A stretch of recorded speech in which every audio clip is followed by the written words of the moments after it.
All right, Scar, did you give the number on that Duke game? You just like Duke? No, there's teams. Kansas is going to be my pick this week. The under in the Duke game. I like the under in the Duke Northwestern. I think it's going to be a low-scoring game. I like both defensive coaches.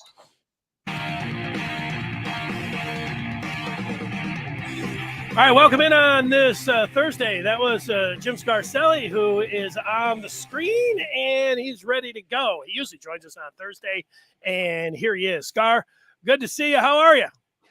I'm good. Yeah, that game come under. We got lucky at the end, a turnover at the goal line, but I thought Northwestern would defend Duke a lot better. But we're 3-0, and things are good. Our Wolverines are undefeated. We're healthy.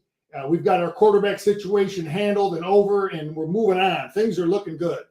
Yeah, things happen when it comes down to picking games, but you had that game under 56, and it was 31-23, and that adds up to 54. So that is an under, and that is a winner, and you are correct. It is 3-0, and it's great to have you on, and we'll get that next pick coming up here shortly. Let's jump right into it. Let's just tell everyone that we will get Jim Scarcelli's Big Ten East observations. We will also get his pick for this week.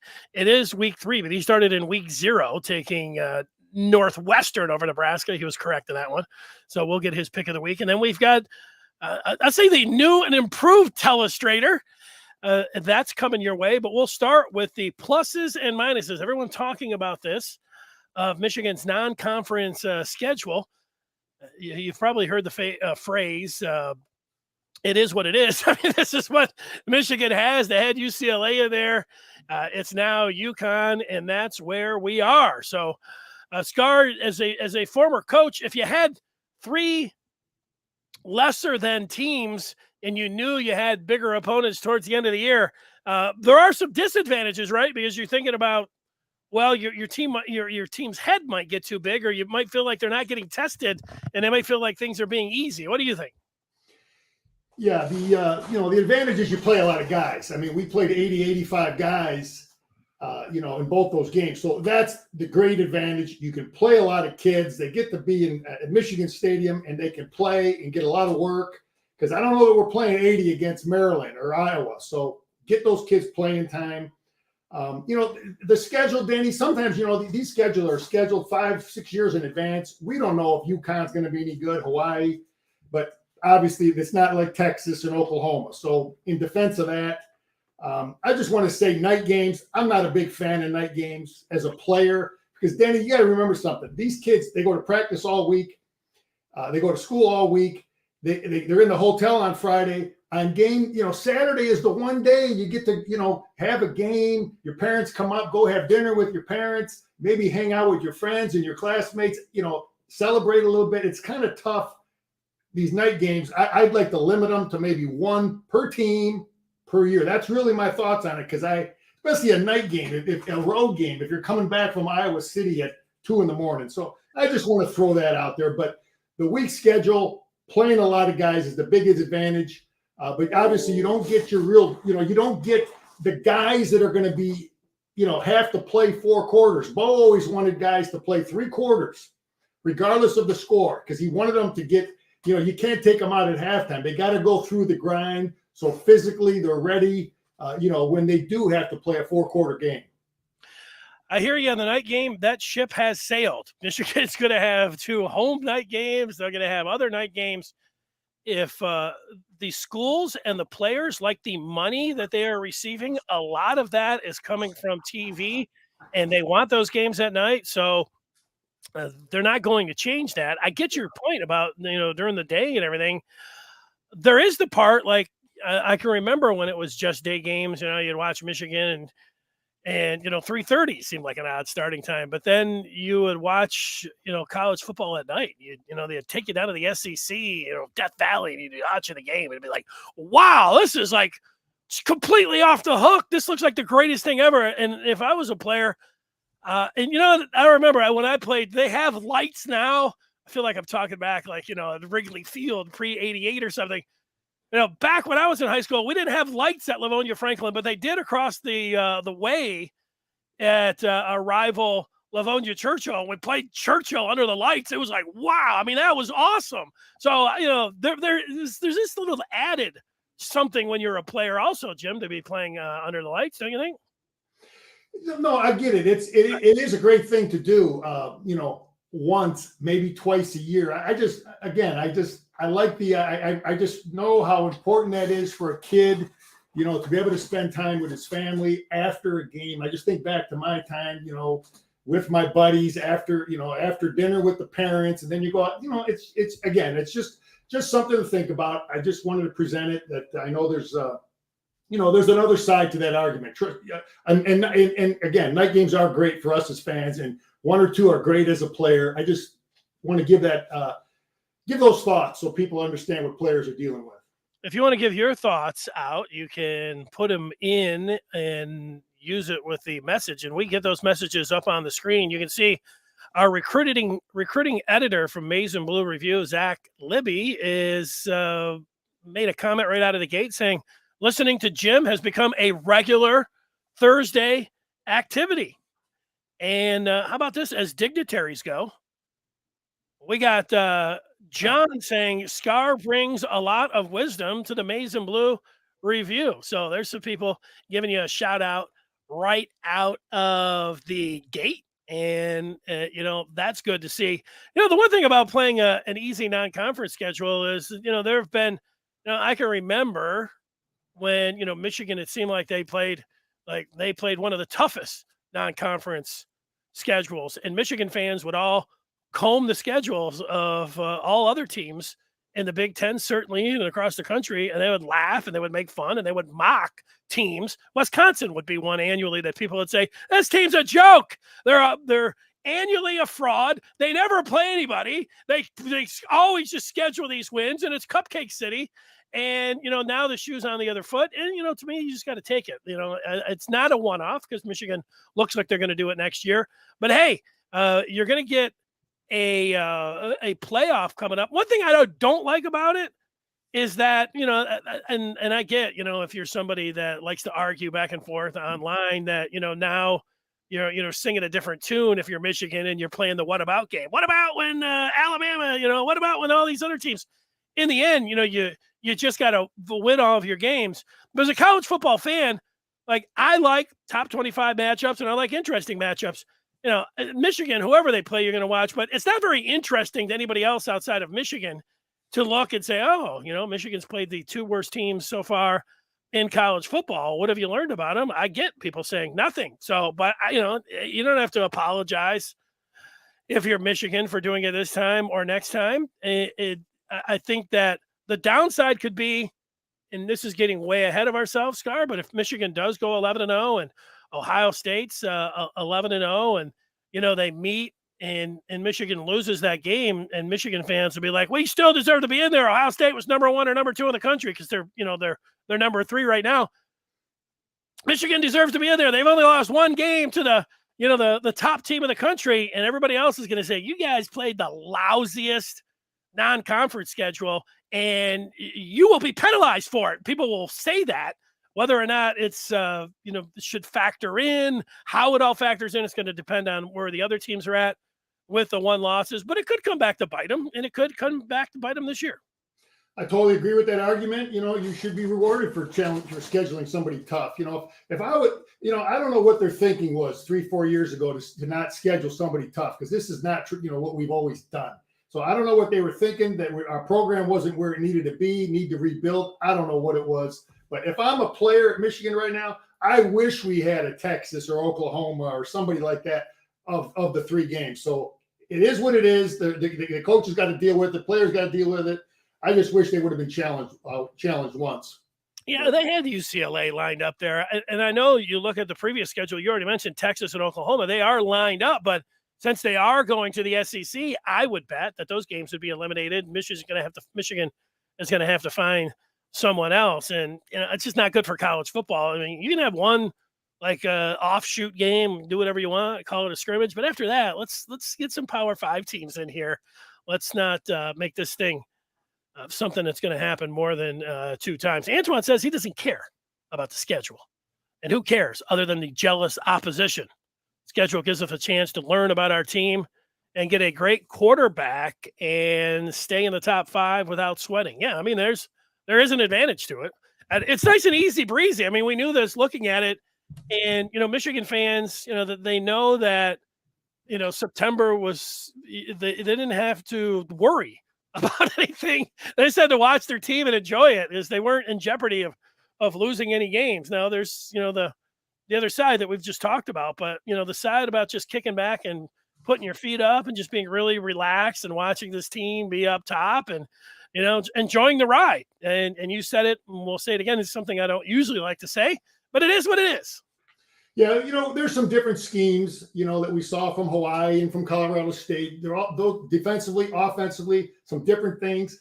UConn is going to give us some stuff that's really going to help us for Iowa offensively.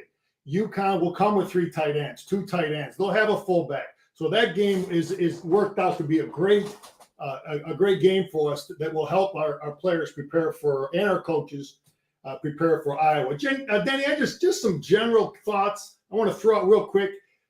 Nebraska, in my opinion, they would be undefeated if he had Adrian Martinez as his quarterback still. I think that was a mistake getting rid of him. I think Duke is one of the most improved teams in football.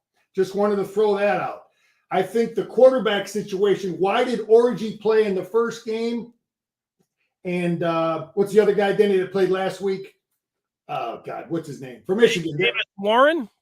Yeah, Davis Warren. I think red shirt might be an issue why one guy played in one game, one guy played in another game. Just something to think about. Okay.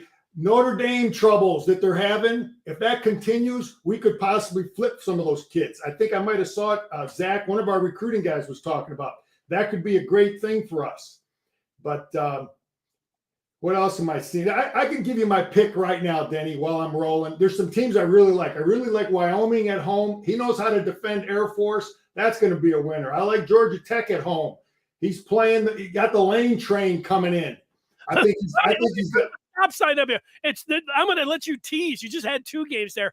Don't give me your Scar lock of the week. I want people to hang on for that. All right, Denny. I'll hold that to the end. I just like those 2 games, and just wanted to comment real quick, about some of those things I'm seeing in college football. I love it. Brano has said here on the feedback that he likes the night games. The winged helmet looks really good. The uniforms.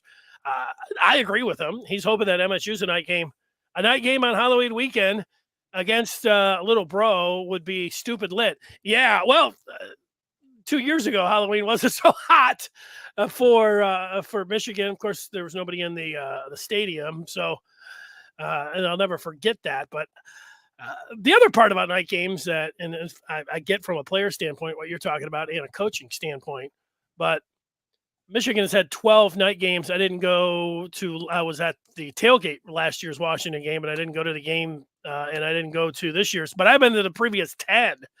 And tailgating for a night game, it is great. I don't know how else to say it. You get a couple extra hours. Yeah, you always like tailgating anyways, but you might have 2 hours of real prime time tailgating activity before a noon game. You might get maybe 3 or 4 hours. You get to a 3:30 game. Now you're talking about 4, 5, 6, 7, 8 hours of tailgating for a night game. Woo! Oh man, it's special.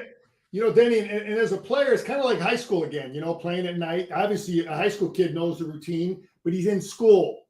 School kind of occupies a big part of that day. So as a coach and as a player, what do you do that whole day when you don't play till 8 o'clock at night? So I know Jim likes to take him for a walk.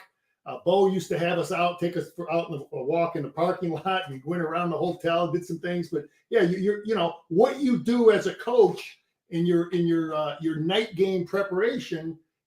Again, that was one of the things we learned. We got to accomplish it. The players get an idea mentally how to prepare for that. I remember Juwan Howard. I think it was in the tournament. He had his team that get some like conference room, and they had the staff putting down duct tape and making a key in the hotel so they could get ready, something to do to go through some walkthrough student managers and things like that. Jared says he likes top 25 matchups too, but we will see those regardless of the non-conference slate. As a Michigan fan, I see no reason to schedule a potential L early in the season. It could cost us the playoffs. Also, this wasn't a choice. UCLA canceled a home and away. Jared, I used to, before, I started conversations with Antoine and maybe over the last 2 or 3 years. Prior to that, I used to say Michigan fans want to schedule the best. They want entertaining games. Certainly people that are paying for season ticket packages, that's what you do. You look at the games and say, oh, this is the game, for the non-conference slate. But just over the last couple of years, there's a lot more people like Antoine and a lot more people like Jared. They just want W's. They don't care who you're playing, how it is for Michigan. And it's fine. Everybody can have their approach about it and have their opinion about it. But there's a lot more people, my point, that are like Antoine and Jared, that they don't care if it's the softest schedule in the country. Bring it on. And in fact, they would do it if they were in charge. God, I'm thinking my last year, Notre Dame, South Carolina, Maryland. That was our non-conference. Year before that, it was number 1, Miami, Florida, Washington, who ended up winning the national championship. Those were our 2 non-league games. So, listen, I'd like to have 1 tough one and then 2 that you should win. I think that's a great situation if I was coaching to get the young guys reps and get a real understanding of what your strengths and weaknesses are. That would be my take. Yep, I hear you. All right, so we talked about the pluses and minuses of a lesser than non-conference schedule. Let's look next at other teams in the Big Ten, specifically in the Big Ten East. And for that, Scar, you have I've put all of the teams up on the screen for those listening just on the podcast. You have Ohio State, Michigan, Michigan State, and Penn State all in the top 25. All teams that I just mentioned there are 2-0. And then if you go through the other teams not in the top 25, but that are still in the Big Ten East, Maryland, Rutgers, and Indiana. And Michigan will be playing Indiana and Rutgers on the road. They'll be playing Maryland a week from Saturday. Those teams are all 2-0. So how about your observations so far and what you've seen from these teams? I'll just start with, I'll go right down the list. Ohio State, listen, they have great players on offense, big offensive line, but I just don't know that they have as many explosive receivers that are going to make it as difficult to defend them. But basically they're doing the same stuff they've always done on offense, spread you. But I'm hoping that they don't have as many great receivers. Now, defensively for the Buckeyes, I watched 2 games. I see now why he's a good defensive coach. He does a lot of different things. He's got some Don Brownish type stuff. He likes to bring linebackers. He does different things. He tries to get you in second and long. But he likes to bring linebackers, and he has a 3-man front. He does some different. What they do, I would say, is somewhat unique. So I'm hoping that Michigan worked on some of the Oklahoma State, Ohio State now defensive coordinator stuff. Maybe Hawaii week a little bit in the spring, but we will be ready for it. I think some of the flaws in it, though, will be when we come in 2-3 tight ends. But Ohio State, that's a winnable game. Okay, that's a winnable game. Michigan State, I think Michigan State has some real good skill players on offense. They brought 2 really good running backs in. Those kids, they're both good. The kid from Colorado is good. The kid that was at Wisconsin is good. They got some good receivers. They brought a tight end in. I think their offensive line is average. I think defensively, they brought some good. They got a good pass rusher, some good edge guys. I think our defensive front as a whole is good. I think our defense as a whole is good. But Michigan State has some good transfer guys they brought in off the edge and those 2 good backs. Penn State is a team that has great athletic guys, front 7. We'll see we'll see against Auburn, a better idea of what they got. Yeah. I don't know if they have the receivers. Their secondary is good. And I don't know. I like our chances against Penn State, what I'm seeing so far. Maryland, they got the Superman at quarterback. And I'm convinced again that their defense I think their defense will be the weakest in the East. But their offense could be a team that will be a real problem. Their best plays they run with their quarterback are the same stuff we run with JJ. Those tough, the quarterback zone read where he keeps it, and, the same stuff that are tough to defend. So Maryland will be a real challenge for our defense. Hopefully our offense can hammer them.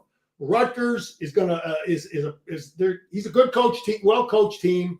He doesn't have the greatest players, but he does a good job on defense. They will be tough on defense. He does some things.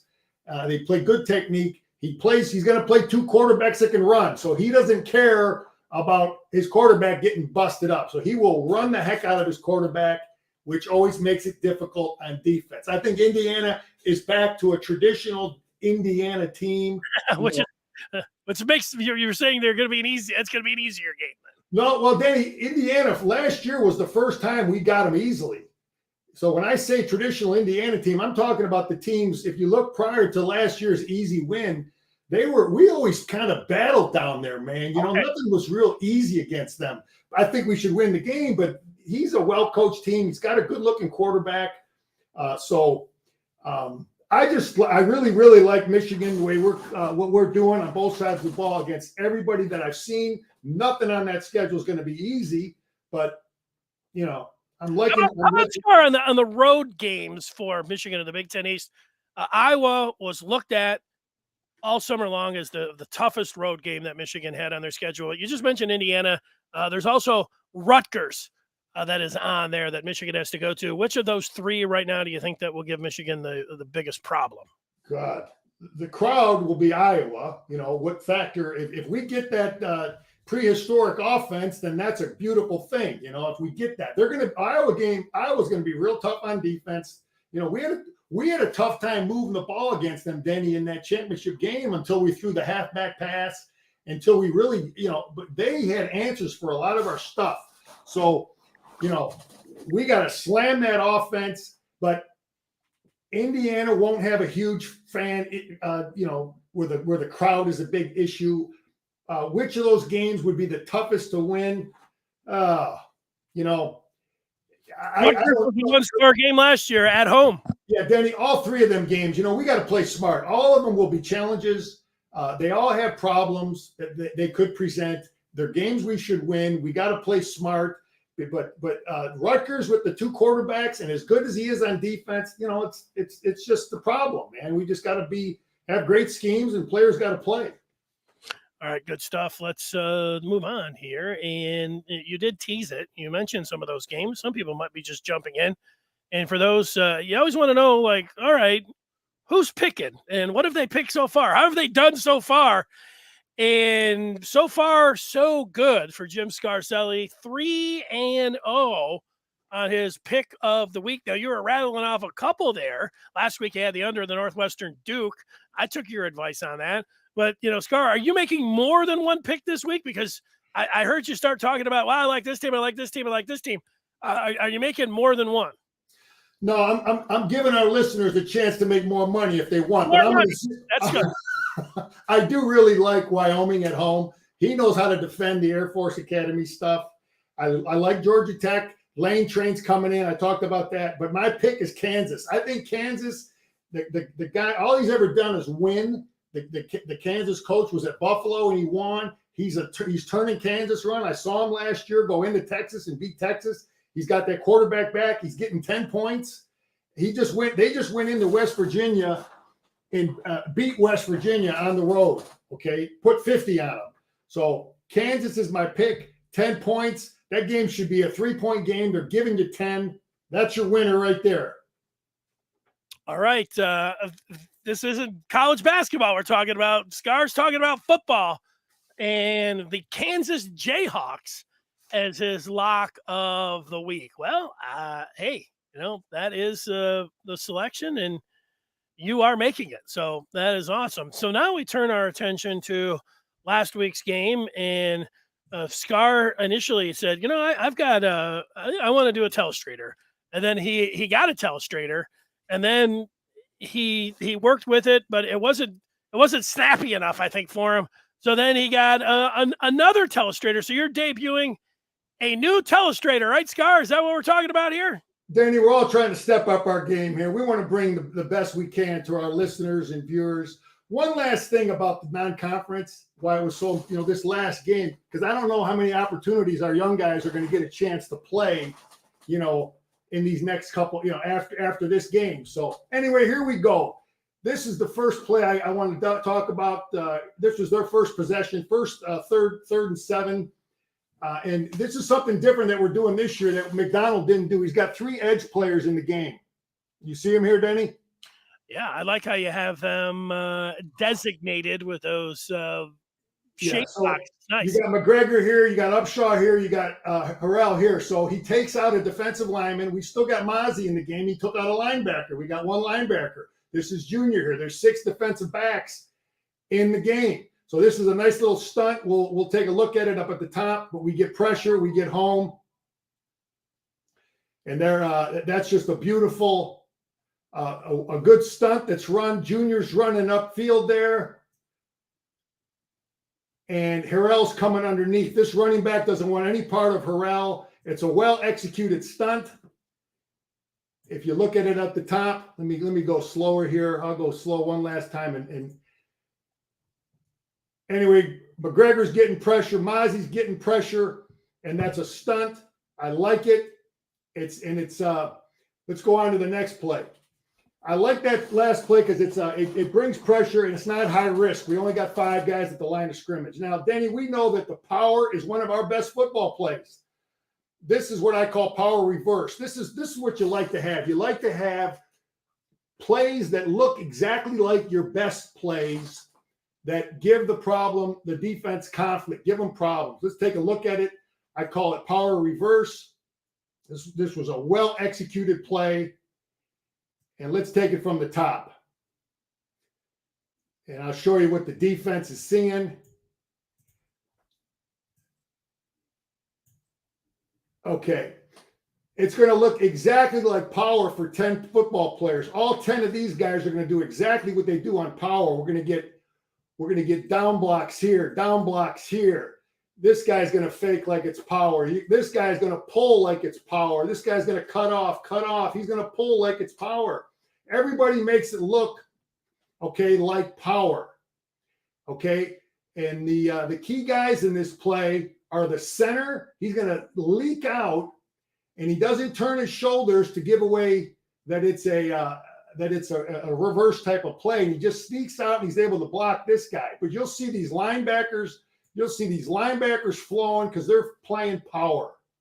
Let's take a look real slow. So it looks like power, pulling, kicking out. Look at these linebackers flying. This is the key guy right here. We got to get him blocked. Now you watch Alls. Alls is taking 2 hard steps, and now he's going to wheel back. You see him wheel back, Denny? Yeah, I like it. So it's all about deception. He's wheeling back, but the center was beautiful. How he's just kind of leaking out, and he's going to make the key block. Look at Ulu. He gets this guy blocked. This guy is not reading. I mean, he smells a rat. He's not flying out of there too quick like the linebackers. He sees something doesn't smell right. He should be working upfield, watching Alls, but he hangs there at the line of scrimmage. Ulu gets him reached. Alls is now just picking up the next guy available, well run, executed.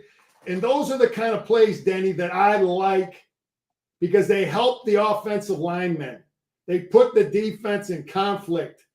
I want conflict. Yeah, I'm not sure, just to jump in there, how many times I've seen a guy like I've seen guys go in motion, but for him to turn around like he did, the technique there, obviously they work on that. That's something he was coached to do, but I would have thought that he would have just stopped and not turned like that.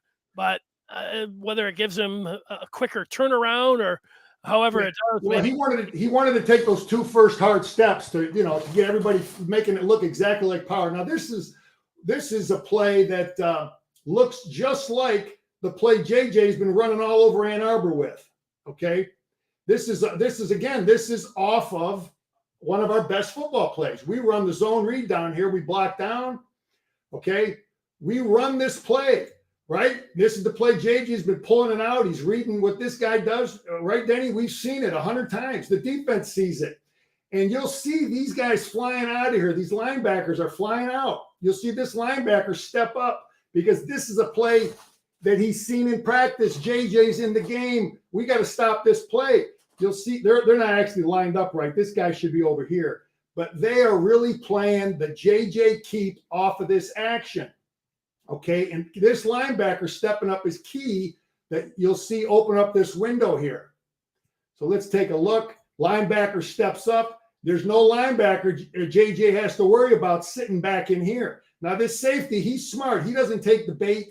He's still sitting there, but there's a nice window there. JJ throws a dime, and it's a touchdown. But again, this is a play that puts the defense in conflict. It's a play that's run off of one of our best plays. And there you go. It looks the same to the defense. I'm going to get you another angle. You can see what the safety's seeing here as to why the safety's sitting here, but he's looking at the posture of JJ. JJ's posture isn't, leaning forward like run so much. So that's why the safety kind of sat there. It's a kid. He's a smart kid. I'll give the safety credit. He's seeing you see the difference in the quarterback's posture, Denny, on this pass. He's standing up straight. Yeah. But anyway, it's a well-designed play, and I like it, and it's beautiful. I'd have to go back and look how JJ stands in the shotgun to see if he's always standing with that kind of base. Sometimes a guy has his right foot back a little bit, and you can see it there. It's his feet are set differently than they were in that last play. Yeah, right? well, listen, when he runs the ball, he's going to have a little more body lean, but obviously you have to do some of that. But I give that safety for recognizing that. Now, this is what I was glad to see out of this game. Danny, we have been running our power play away from Jones, away from 53. Defenses will see that. I wanted to start seeing Keegan pull. We got a bunch of that we did last Saturday. So now we're running power to 53.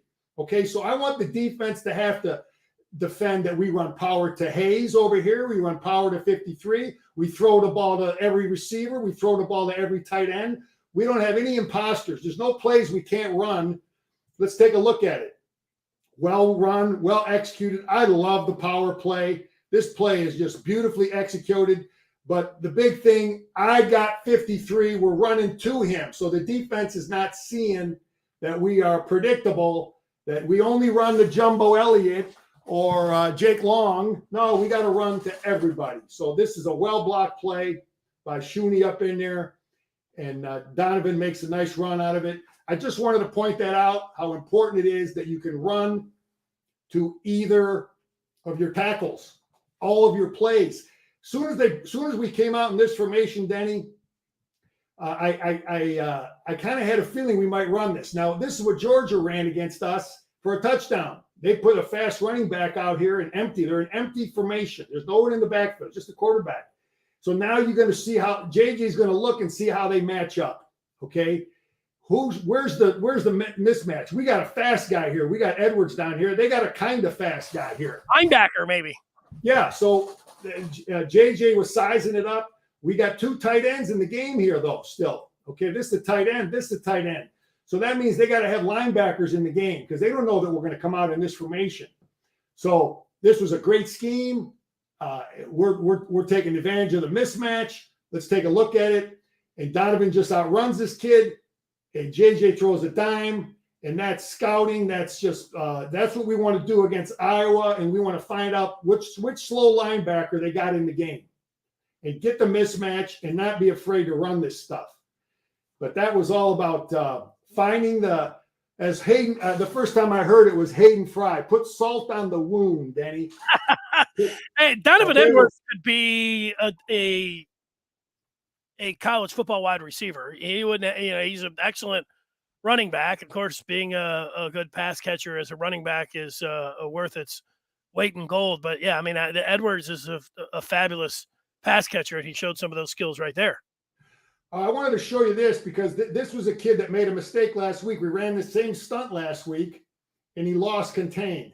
Let's take a look at it. He makes the play this week, okay? And that's because he was coached up. He listened to coaching. He's only he is a sophomore. But anyway, this is a freshman right here. He's going to work upfield, try to get that tackle to come up. He's coming underneath, but we get good pressure with 4 guys, and that's what you want to see. But I like the idea, Denny, of a young guy making the correction that he made a mistake on last week. I still would like to see him get a little more width on this quarterback, but he has the athletic ability to make the adjustment and bring him down, and that's called getting coached up. So I like that. I wanted to point that out. Let's go to the next play. This is the touchdown. I wanted to, again, these are true freshmen, okay? This is a true freshman in here. Let me get his, that's Pollard in there. Okay, you got to remember something about defense, Danny. Everybody has a gap. Every defense, you always hear analysts talk about gap integrity.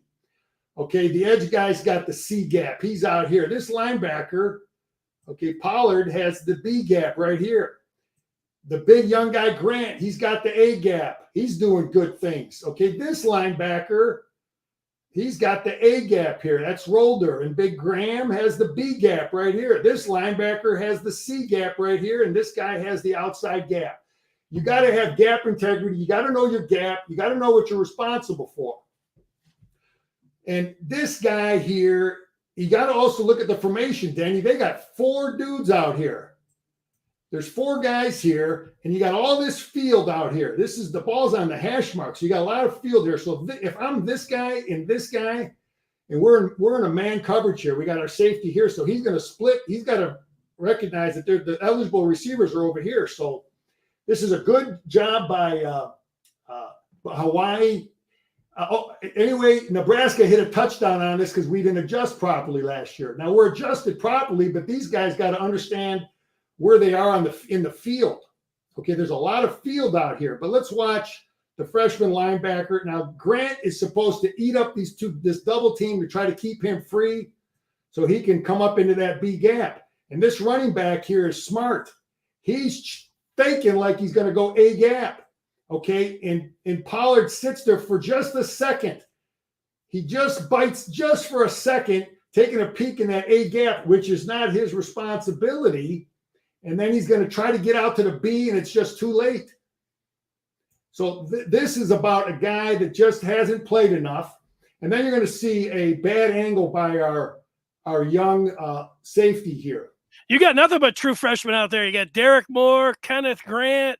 You've got You're absolutely right, Danny. But that's, Jimmy Older. Yeah. You're right, but these reps are invaluable. These reps are invaluable, but you're going to see our safety take a bad angle.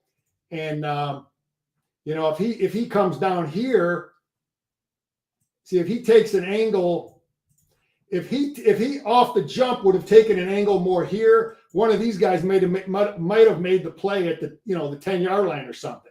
But he takes a bad angle and he will correct it. That's why, he just took a bad angle. He's got to know where his help is. He's got 3 defenders there. He didn't utilize them. Let's get the last play, Denny. I just wanted to show you this. This is important, man. It's late in the game. You got the young guys in there, but believe me, the guys that pitched that shutout early on, they don't want to see any more scores by these young guys. So this is a young linebacker. Does a great job on his technique here. His name is Hood. And he just, again, you don't want to let the guy cross your face.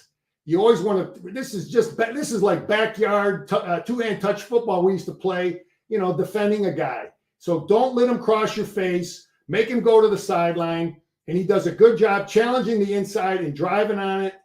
I thought it was a great technique. He shows technique, athleticism, and that's a good job by him. But Denny, that's all I got for today on the Telestrator, and hopefully it's making some sense. That was like, back in the day you had, your regular TV, Scar, and, we used to all watch it. And then they came up with this newfangled thing and it was called high def. And everybody was like, oh my gosh, this is such a game changer. Your Telestrator, I was enjoying your previous Telestrators, but now it seems like you've got high def. Like we're sitting around here watching it in 4K. Great job. Yeah, I was working with the Model T edition earlier on, and we're stepping up the game, trying to give the Maize and Blue review listeners the best we can offer. Let's get you some feedback really quick here, Scar. Otis is saying the worst happened in Michigan. They always seem never get the benefit of the doubt. Remember, it's very seldom logic that rates, seeds, or places teams into the college football. That we were talking about the college football rankings earlier. Otis, I think, and Jim can say whatever he wants. I think this is more just, this is Michigan fans being Michigan fans. I don't think that the college football playoff committee or selection committee or anything else. Michigan benefits from being a blue blood, from being a visible team. The Michigan is in a great spot because of their brand when it comes down to the college football playoffs. College football playoff, a lot of it, the TV networks, they want to see a team like Michigan in there. So Michigan is getting the benefit of the doubt.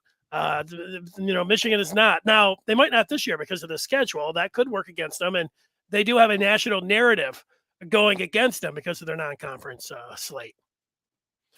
Yeah, go ahead, Danny. I'll jump on the next thought here. What does Scar think about the possibility of R.J. Moten changing positions, playing linebacker? He's just as big as Junior, and leaving Page at safety. Michigan's been playing R.J. Moten in the box anyways. Yeah, he looked really good on defense. And, those decisions Jim will make, probably some of it might have to do, he's going to want, where can he get on the field best? So, but he has looked good on defense. And so it's a matter of where does Jim think the depth is? Ask Scar what UM's ceiling is this year. Listen, I like our chances in the Big Ten. If we stay healthy, we keep our quarterbacks healthy. We keep getting better, man. It's so important because I look at Penn State, I look at Michigan. Those are good teams, man. We've got to out improve them. We got to out strength them, keeping our strength during the season better than them. We got to do all those little things better than. But the ceiling is winning a Big Ten championship. From what I'm seeing, there's nothing on our schedule that we can't handle. We just got to play smart. But Michael Hart, man, keep doing what you're doing, Mike, because we didn't put that ball on the ground. That is so critical. You look at that darn Michigan State game. We dropped the ball a couple times. Let's secure the ball and give our defense a chance. And we're going to do great things. Well, Texas did a nice job against Alabama. And if Alabama is the number one team in the country, and I've watched Ohio State play, Georgia looks pretty good. I think that now Michigan's not favored to win it all, but like Scar's saying, being able to, I feel better about Michigan's chances of going down to Columbus and winning that game. I think they can beat whoever is over in the Big Ten West. And I think getting to the college football playoff, Georgia was the team last year. I don't know, would Michigan have beaten Alabama? I don't know. They probably would have beaten Cincinnati. But if they get back in there and, if things, I think things have come to the middle a little bit more, I think Michigan's ceiling's winning it all. I know that sounds like, that might sound like a little bit of, waving around some pom-poms, but based on what I've seen so far from Michigan and projecting it, and then looking at the other teams out there, I don't see a superstar loaded NFL team, and Michigan looks to be as dangerous, maybe more dangerous, with their multi-threat quarterback now than they were last year. So I think Michigan, if we're talking about a ceiling, and it's tough to win a national championship, but I would say that I would not put that out of the realm of possibilities if I was a Michigan fan sitting here watching this today. I agree, Denny. Alabama, hey, our quarterback can do what their guy did. That guy won the game for him. Alabama does not have the superstar, receivers, at least 3-4 of them like they've had. I would rather play Alabama than Georgia from what I saw. But yes, if we get the kind of quarterback play that we think JJ could give us, like the Alabama kid, and we play great defense, secure the football. We can play with all these teams.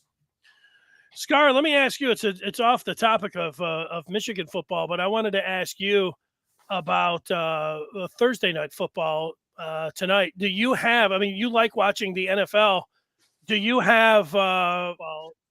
Tonight, do you have? I mean, you like watching. Messing around with the phone here so I can put a message in there. Do you have Amazon Prime where you'll be able to watch the Thursday night game? Yes. Who plays tonight, Danny? I'm sorry. Yes, I do have. Kansas City and the Los Angeles Chargers, a really good one from Wow. Arrowhead. Yeah, two great quarterbacks. I was at Oregon and I saw Herbert play there. Man, that kid is a talent. And yeah, that'll be a great game. Two great quarterbacks. I'll be taking a peek. Yeah, I do watch football all day long, man. I'll tell you. I just wasn't sure you had Amazon, and I was wondering if you did. And then if you didn't, if you were going to make plans to watch Thursday night football, but you've got it. So yeah, I'll break down and spend $10, whatever it is for that. Just a couple other thoughts, Denny, that I had on my notes here. All right. I think, and Jim talked about. I listened to Jim's press conference. He loves that. He talks about competition and love of teammates. How all this stuff out there, this distraction, this stuff that is trying, that the media might use to try to divide the football team. Jim talked about that, and I'm sure he hammers at it every day that, listen, man, we're going to compete, but we got to love each other. And, he talked about the edge with two quarterbacks. But I think we're going to see, and he talked about the play that Weiss brought in from Baltimore, where we ran orgy on the goal line.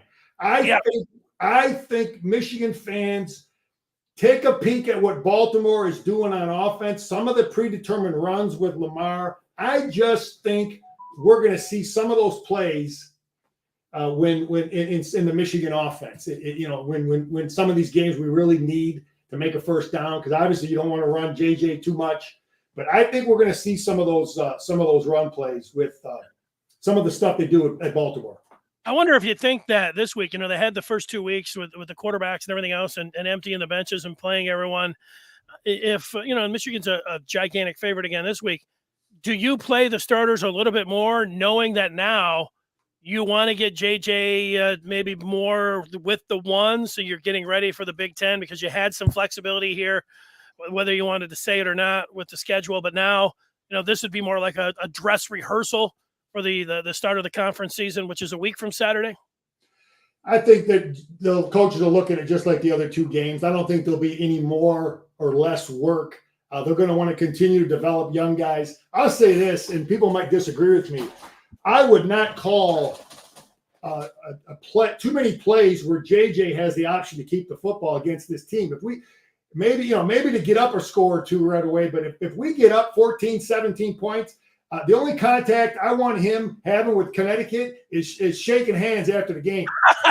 I really wouldn't want to run him because we don't need to be up 21, 24 against these guys, and some Superman UConn guy hits him running out of bounds. We don't need it. So I would be really reluctant to call his number on any play that he could actually run the football. But I think we're going to look at it as a coaching staff, just like we've done these last two games. Get these young guys more work, get them ready, and because some of them might need to be called on later on, and they're not going to have. We're not, Maryland isn't going to be these kind of games in Iowa. So. Yeah, and things that like this week in practice, you mentioned it last week, that they will likely be working on some things maybe that Maryland will present. So maybe we'll look for some of that. I don't know whether there's some blitz packages or something, because Maryland has a gunslinger, and Tunga Vailoa may put some things in there this week that we might not see in the game, because they'll be maybe practicing for Michigan State or Indiana or Penn State or even Ohio State, right? Yeah, in a game like Maryland, when their best stuff is a lot of the same stuff we run, usually the defenses have the advantage there because they see it. Our defense will see the same plays that we run that Maryland runs. So normally it'd be a lower scoring game. But anyway, look, we're in a great shape. We'll this game will help us big time for Iowa. Because of the offensive scheme that they run. Mora wants to be a physical team, and he doesn't want to rely on just a spread offense. His philosophy looks to be actually pretty similar to what Jim Harbaugh is doing. He has the spread elements in their packages, but he's got 3 tight ends if he wants. So he'll go under center. So philosophically, Jim Mora and Jim Harbaugh to me look very similar. Jim Mora, the head coach at UConn, his dad was famous for a line when a reporter asked him about, if his Colts team could make the playoffs. And do you remember what Jim Mora had to say then, Scar? Playoffs. Are you kidding me? Playoffs. Yeah, that's right. Hey, we saw Zach Libby, who said he listens every Thursday to Jim Scarcelli. And if you want to know what Michigan's latest move is on the recruiting front, all of you that are members of the Maize and Blue Review right now, you'll know, because Zach Libby is up to speed, up to the minute on what's going on with Michigan recruiting. I find something new and interesting every day that Zach's putting out there, keeping you up to speed on the Wolverines on the recruiting front. If you want to know what Michigan's next move is, you should obviously join the Maize and Blue Review. Plus, we're over on the Den talking about Michigan all day and all night. So, Scar, do you have any final thoughts? No, Zach is just like everybody else on our team. Just great, good information, good stuff. I read all their information. We are on the ball on everything. And let's get this game, come out of this game with a nice win, and healthy, and be ready to roll with Maryland, because the party is over then. All right, Scar. Or maybe, depending on how you look at it, the party's just getting going. We'll talk with you on Saturday. All right, Danny, go Blue. There he is, Jim Scarcelli. Thanks for watching.